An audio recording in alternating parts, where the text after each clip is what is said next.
Students, आज आपको हम थर्ड सेट 2025 का हिंदी को सीबीएसई बोर्ड का पार्ट थर्ड यानी गा खंड, इसका हम 9 नंबर क्वेश्चन एक्सप्लेन करेंगे जो कि आपका 6 मार्क्स का है।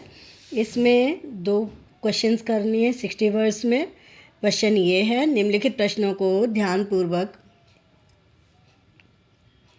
पढ़कर किन्हीं 2 प्रश्नों के लगभग 60 वर्ड्स में 60 शब्दों में उत्तर देना है। ठीक है, तो पहला क्वेश्चन है, बाजार के आकर्षण से बचने के लिए बाजार दर्शन पाठ में दिए गए उपायों का उल्लेख करते हुए लिखिए कि आप उनसे कहाँ तक सहमत हैं। तो इसका हम आपको आंसर बता दें।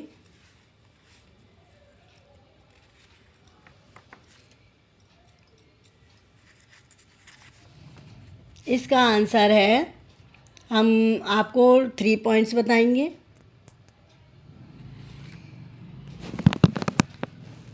थ्री पॉइंट्स में आपको एनी 2 लिखनी है।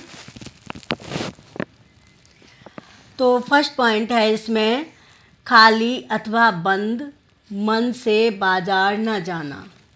और सेकंड पॉइंट है, आवश्यकताओं के अनुरूप ही खरीदारी करना, यानी अगर हमारी जो ज़रूरतें हैं उनके अनुसार एक लिस्ट बना लें और उसके तहत हम खरीदारी करें। ठीक है। और थर्ड पॉइंट है, बाजार की चकाचौंध से बचते हुए अपने मन को संयमित रखना, यानी बाज़ार जो है हमें एक आकर्षण देता है कि आओ और सारी चीज़ें हमसे खरीद लो, लेकिन हम उस चकाचौंध में न फंसकर अपनी मतलब की चीज़, अपनी आवश्यकता की चीज़ लेते हैं। तो इस आकर्षण से, बाज़ार के आकर्षण से बच सकते हैं। तो आप अपनी लैंग्वेज में 2 पॉइंट लिख सकते हैं और क्यों का उचित उत्तर अपनी लैंग्वेज में अपनी मन से लिख सकते हैं। अब सेकंड क्वेश्चन है इसका, काले मेघा पानी दे पाठ में मेढक मंडली पर पानी फेंकना जीजी की दृष्टि में पानी के लिए बीज बोना है। क्या आप भी जीजी के इन विचारों से सहमत हैं? तर्कपूर्ण उत्तर दीजिए। तो आपको बता दें कि ये जो क्वेश्चन है इसमें सहमति और असहमति आप दे सकते हैं राइटर के अकॉर्डिंग और जीजी के अकॉर्डिंग, और तर्क दे सकते हैं। उचित एवं तर्कपूर्ण युक्त उत्तर आप अपनी लैंग्वेज में देंगे तो वह स्वीकृत किया जाएगा और उस पर आपको मार्क्स भी मिलेंगे। अब थर्ड क्वेश्चन इसमें आता है,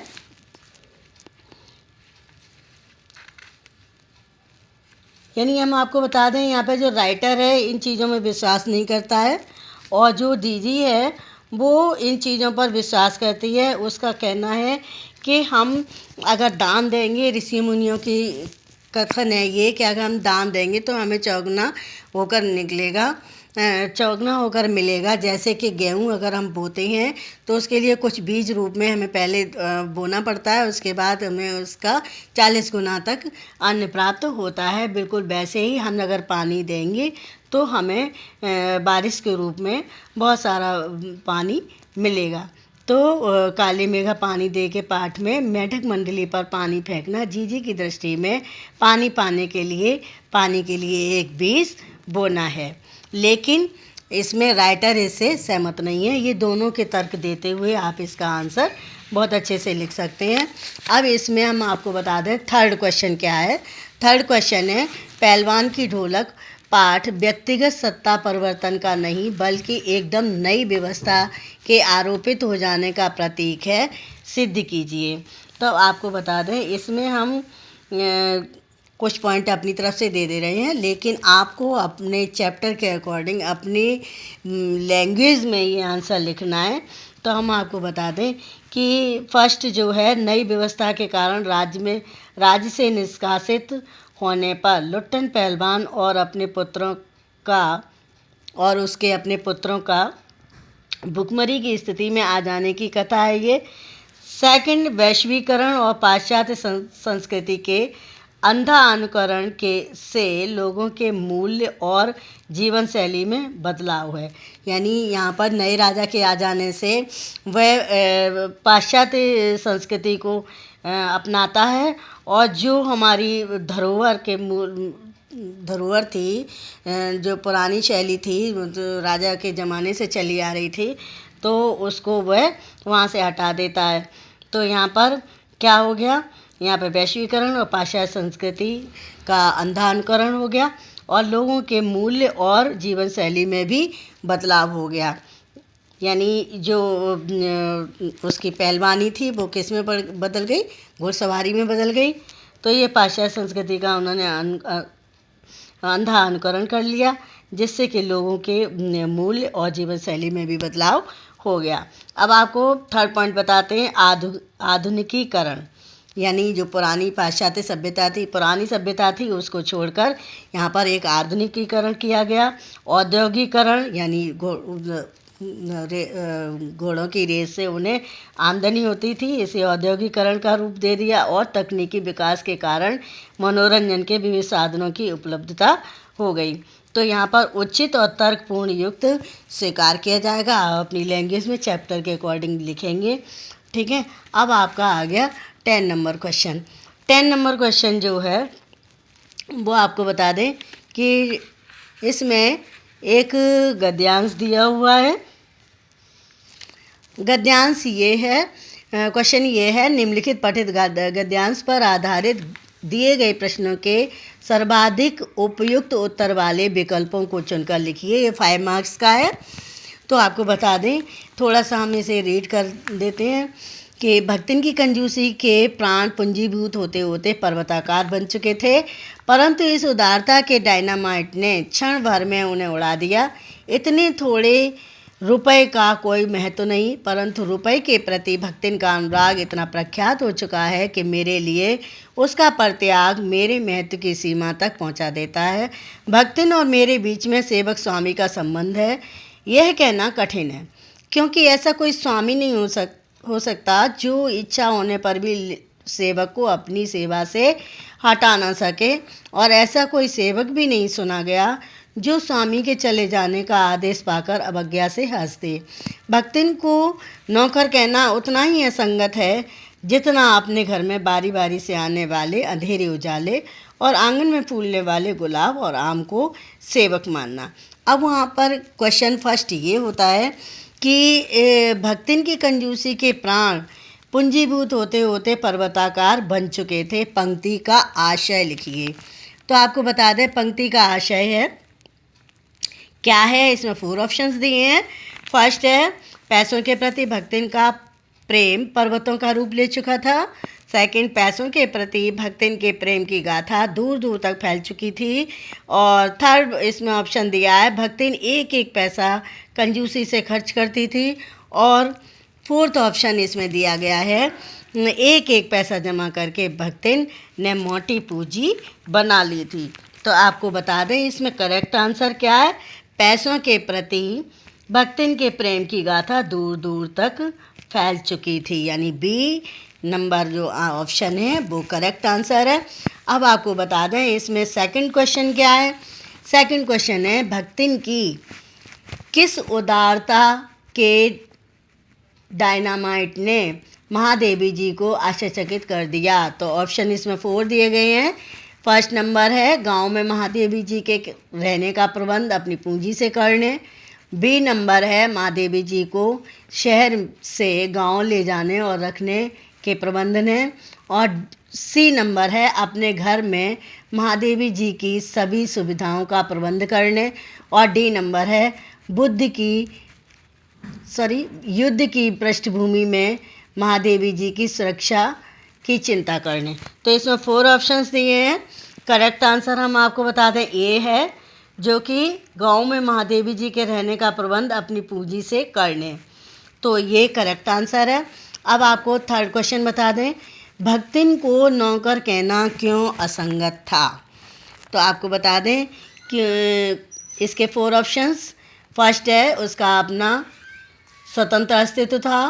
बी, वह निजी इच्छा के अनुरूप कार्य करती थी। सी, वह महादेवी जी के व्यक्तित्व से जुड़ी थी। और डी, वह महादेवी जी की बात सुनकर हंस देती थी। तो आपको बता दें इसका जो थर्ड क्वेश्चन है इसका बी ऑप्शन करेक्ट है।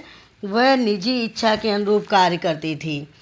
ठीक है, अब आ गया आपका fourth number question. Fourth number question में क्या है? गद्यांश में अंधेरे उजाले आम और गुलाब का उदाहरण के संदर्भ में दिया गया है। तो आपको बता दें इसके भी 4 ऑप्शंस हैं। फर्स्ट है भक्तिन और महादेवी जी के संबंधों के, बी है भक्तिन की चारित्रिक विशेषताओं के, सी है महादेवी जी की चारित्रिक विशेषताओं के, और डी नंबर में है संसार में प्रत्येक वस्तु के अस्तित्व के। तो आपको बता दें 4 नंबर जो क्वेश्चन है उसका करेक्ट आंसर है भक्तिन और महादेवी जी के संबंधों के। तो ए नंबर जो है इसका करेक्ट आंसर है। अब आपको बता दें 5th नंबर क्वेश्चन में क्या पूछा गया है। ये जस्ट लाइक अ फिलअप है। महादेवी जी के द्वारा भक्तिन को अपनी सेवा से न हटाने का कारण था अपने प्रति उसका डैश रिक्त स्थान की पूर्ति करना है आपको। तो इसमें 4 ऑप्शंस हैं। फर्स्ट सेवा भाव, बी अपनत्व, और सी सरल व्यवहार, और डी निश्चल व्यवहार। तो इसका करेक्ट आंसर है आपका अपनत्व, यानी बी जो ऑप्शन है बी नंबर ऑप्शन वो करेक्ट आंसर है। यानी इसमें क्या भर दिया जाएगा? महादेवी जी द्वारा भक्तिन को अपनी सेवा से न हटाने का कारण था अपने प्रति उसका अपनत्व। अब आ जाता है आपका 11 नंबर क्वेश्चन। तो 11 नंबर जो क्वेश्चन है वो आपका हम आपको बता देते हैं 11 नंबर क्वेश्चन में क्या है। 11 नंबर क्वेश्चन है निम्नलिखित प्रश्नों को ध्यानपूर्वक पढ़कर किन्हीं 2 प्रश्नों के लगभग 40 शब्दों में उत्तर दीजिए, यानी 40 वर्ड्स। 40 वर्ड्स में आपको आंसर देने हैं और ये 4 मार्क्स का है। एनी 2 करने हैं। 3 क्वेश्चंस हैं। तो फर्स्ट क्वेश्चन है आपका सीरीज़ के विषय में कालिदास और हजारी प्रसाद जी के विचारों के अंतर को स्पष्ट कीजिए। सीरीज़ के विषय में कालिदास और हजारी प्रसाद जी के विचारों के अंतर को स्पष्ट कीजिए। तो आपको बता दें इसमें दोनों के विचार लिखने हैं। तो सबसे पहले कालिदास जी के विचार बताए देते हैं, और आपने चैप्टर पढ़ा होगा तो आप अपनी लैंग्वेज में बहुत अच्छे से लिखिएगा। कालिदास के विचार हैं। कालिदास सीरीज़ के फूल का कोमल होना, केवल भ्रमरों के पदों के दबाव को ही सहन कर पाना, पक्षियों के भार को नहीं। ये कालिदास जी के विचार थे। अब आपको बताते हैं हजारी प्रसाद द्विवेदी जी के विचार। शिरीष का सब कुछ कोमल न होना, नए फूलों के निकल आने पर भी इसके मजबूत फलों का अपना स्थान न छोड़ना। तो ये विचार किसके थे? हजारी प्रसाद द्विवेदी जी के। अब आपको बता दें कि सेकंड नंबर क्वेश्चन क्या है। सेकंड नंबर क्वेश्चन है श्रम विभाजन और जाति प्रथा पाठ के आधार पर लिखिए कि आधुनिक समय में मनुष्य को व्यवसाय बदलने की आवश्यकता क्यों पड़ जाती है। पेशा बदलने की अनुमति नहीं होने का क्या दुष्परिणाम होता है। तो आपको बता दें मनुष्य को व्यवसाय बदलने की आवश्यकता क्यों पड़ जाती है। पहले क्यों का जवाब देते हैं। क्योंकि उद्योग धंधे, तकनीकी विकास और समसामयिक परिवर्तन के कारण आवश्यकता पड़ जाती है। अब दुष्परिणाम क्या होते हैं? पेशा बदलने की अनुमति नहीं होने के क्या दुष्परिणाम होते हैं। सबसे पहला है आपका कोई एक पॉइंट लिखना है, हम 2 बताए दे रहे हैं आपको, अपनी लैंग्वेज में लिखना है चैप्टर के अकॉर्डिंग। व्यक्तिगत रुचि और योग्यता के विरुद्ध किसी पेशे को अपनाने की बाध्यता, यानी व्यक्तिगत रुचि और योग्यता के विरुद्ध, यानी यदि कोई व्यक्ति नहीं चाहता है कि उसके पिता अगर कोई व्यवसाय कर रहे हैं वही व्यवसाय वो करे, क्योंकि वो बहुत पढ़ा लिखा है, उसमें निपुणता है, योग्यता है, तो वो अपनी योग्यता के अकॉर्डिंग अपनी जॉब को चाहता है। इसलिए इसलिए इसका बड़ा दुष्परिणाम हो जाता है। मतलब वो कैसा हो जाता है कि बहुत ही ज़्यादा निराश हो जाता है, इसका उस पर गलत प्रभाव पड़ता है। दूसरा दुष्परिणाम क्या होता है? बेरोजगारी व भुखमरी की स्थिति। इसमें से कोई एक लिख सकते हैं कि अगर पेशा बदलने की अनुमति नहीं होती है तो कोई भी व्यक्ति अपने इच्छा के विरुद्ध कार्य नहीं करना चाहता, और जब कार्य नहीं करना चाहता तो बेरोजगारी वैसे ही फैली होती है, क्योंकि वो कार्य ही नहीं करना चाहता, क्योंकि उसकी इच्छा के विरुद्ध है। और ऐसे में जब कोई कार्य नहीं करना चाहता तो भुखमरी की स्थिति आ जाती है, उसके खाने पीने तक के लाले पड़ जाते हैं। तो इसमें से कोई एक पॉइंट आपको लिखना है अपनी लैंग्वेज में। अब आपको आ जाता है थर्ड क्वेश्चन यहाँ पर है, बाजार दर्शन पाठ से उद्धृत कथन, तब की राह रेगिस्तान को जाती होगी, मोक्ष की राह वह नहीं है। इस पंक्ति का आशय स्पष्ट करना है।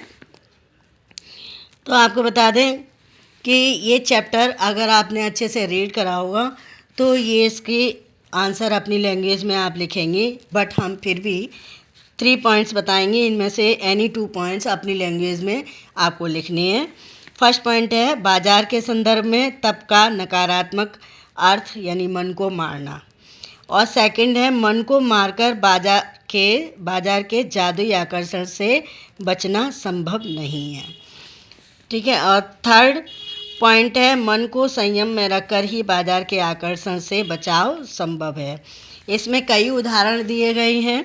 बाजार के संदर्भ में तप का नकारात्मक अर्थ है यानी मन को मारना, यानी बहुत सारी चीज़ें हमें आकर्षित करती हैं बाज़ार में जाने के बाद।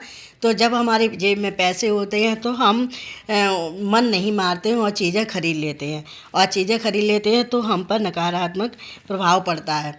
घर पे जा कहते हैं अरे बेकार में ही खरीद ली, तो ये मन वहाँ पर अगर नहीं खरीदते तो मन को मारना हो जाता है।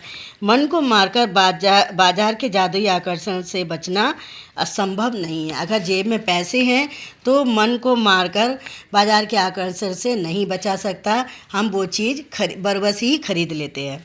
और थर्ड पॉइंट में आता है, मन को संयम में रखकर ही बाजार के आकर्षण से बचाव संभव है।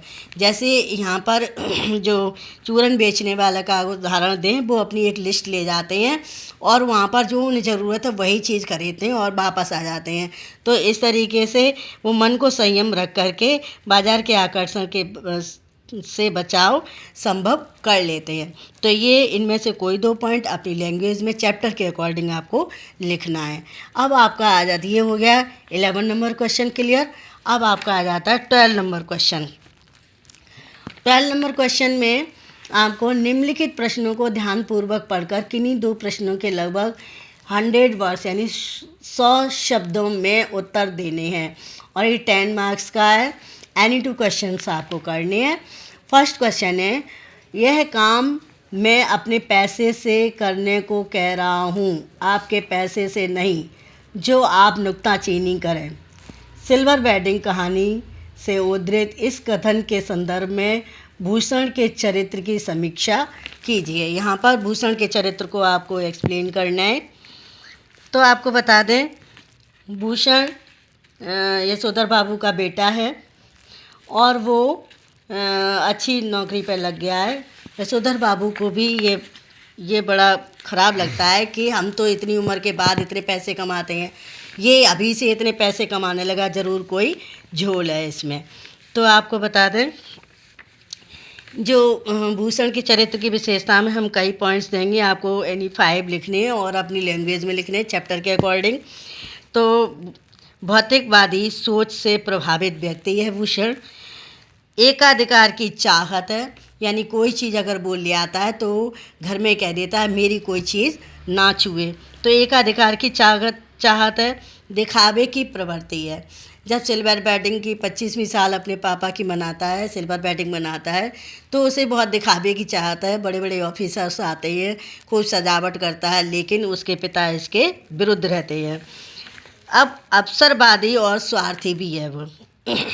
पिता के प्रति विनम्रता का अभाव है, यानी पिता के प्रति, यानी कोई चीज़ ले आता है तो कहता है कि ये काम आप कर लेना, यानी पिता भी ये सोचता है कि हम कभी ये नहीं कहता कि ये काम हम कर देंगे, वो मन में सोचते हैं लेकिन कहते नहीं हैं। तो पिता के प्रति विनम्रता का अभाव है। पारिवारिक उत्तरदायित्वों के प्रति उपेक्षा का भाव है। आय का घमंड है, भूषण अपनी आय पर बहुत ज़्यादा घमंड करता है, यानी घर में लग्जरी चीज़ें लाता है लेकिन उन्हें दूसरों को प्रयोग नहीं करने देता है, तो ये पिता को खराब लगता है। कोई इनमें से 5 पॉइंट्स आप लिख सकते हैं अपनी लैंग्वेज में चैप्टर के अकॉर्डिंग, ठीक है। अब इसमें सेकंड क्वेश्चन है, एक आदर्श अध्यापक छात्रों के व्यक्तित्व निर्माण में महत्वपूर्ण स्थान रखता है। जूझ कहानी के मास्टर सौंदलगेकर के चरित्र के माध्यम से यह इस कथन की पुष्टि कीजिए। तो आपको बता दें कि जूझ जो पाठ है, आनंदा इसके राइटर हैं और शॉर्ट में हम इसकी कहानी बताए दे रहे हैं। आनंदा है जो अपनी जूझ के से अपनी पढ़ाई में मन लगाता है और खेतीबाड़ी के काम से दूर रहना चाहता है, लेकिन उसके पिता इसके विरुद्ध हैं। वो खेतीबाड़ी कराना चाहते हैं और खुद उस अपने दायित्व से मुक्त रहना चाहते हैं, लेकिन दत्ता राव के कहने पर उनका पिता मान जाता है आनंद का और अपनी सूझबूझ से वह अपनी पढ़ाई को आगे ले जाता है और एक अच्छा कवि लास्ट में बन जाता है। तो आपको बता दें इसमें भी हम आपको कुछ पॉइंट्स देंगे, आपको अपनी चैप्टर के अकॉर्डिंग लिखना है। शॉर्ट समरी ज़रूर आपको पढ़नी है, पूरा चैप्टर पढ़ना है ध्यान से, तब आंसर सही से दे पाएंगे। तो फर्स्ट है गुरु को ईश्वर से बड़ा मानना, ये विशेषता है। और दूसरा, कविता पाठन लेखन गायन में आनंदा की रुचि बढ़ाने में मास्टर सौंदलगेकर की महत्वपूर्ण भूमिका है। यानी जब मास्टर जी कविता का पाठन करते हैं, लेखन करते हैं और लय सुर ताल से जब वो अपनी कविता को गाते हैं तो आनंदा जो कवि है तो उसकी रुचि और ज़्यादा बढ़ जाती है और वैसे ही अपने मास्टर के अकॉर्डिंग वह भाव भंगिमा प्रकट करके उस कविता को गाने की कोशिश करता है और प्रतिदिन नई कविता बनाना चाहता है। सेकंड पॉइंट है इसमें वार्षिकोत्सव में मास्टर जी द्वारा आनंदा को प्रोत्साहित करना। थर्ड पॉइंट है कक्षा में आनंदा से कविता पाठ कराकर उसमें आत्मविश्वास और उत्साह बढ़ाना।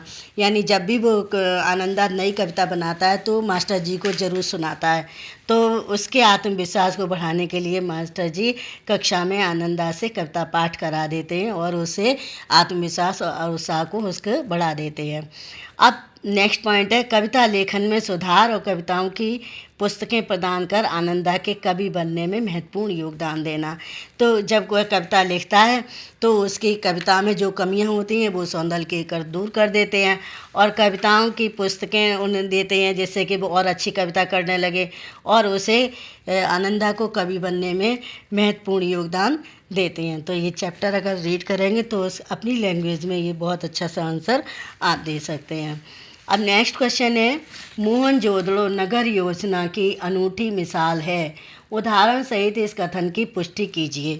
तो ये चैप्टर आप अगर पढ़ेंगे तो इसमें देखेंगे, इसमें हम आपको 8-10 पॉइंट बताएंगे, लेकिन इसमें कोई भी 5 पॉइंट आपको अपनी लैंग्वेज में चैप्टर के अकॉर्डिंग लिखना है।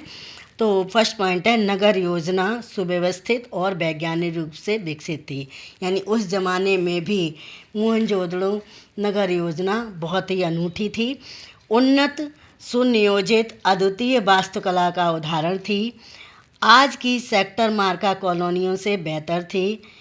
नेक्स्ट पॉइंट है बाढ़ से बचने के लिए पूरा शहर छोटे मोटे टीलों पर आबाद था। और नेक्स्ट पॉइंट है सड़कें चौड़ी सीधी आड़ी थी। नेक्स्ट पॉइंट जल निकासी का उचित प्रबंध था, उस समय भी जल निकासी का इतना उचित प्रबंध कहीं भी नहीं मिलेगा जितना कि मोहनजोदड़ो नगर योजना नियोजन में मिलेगा।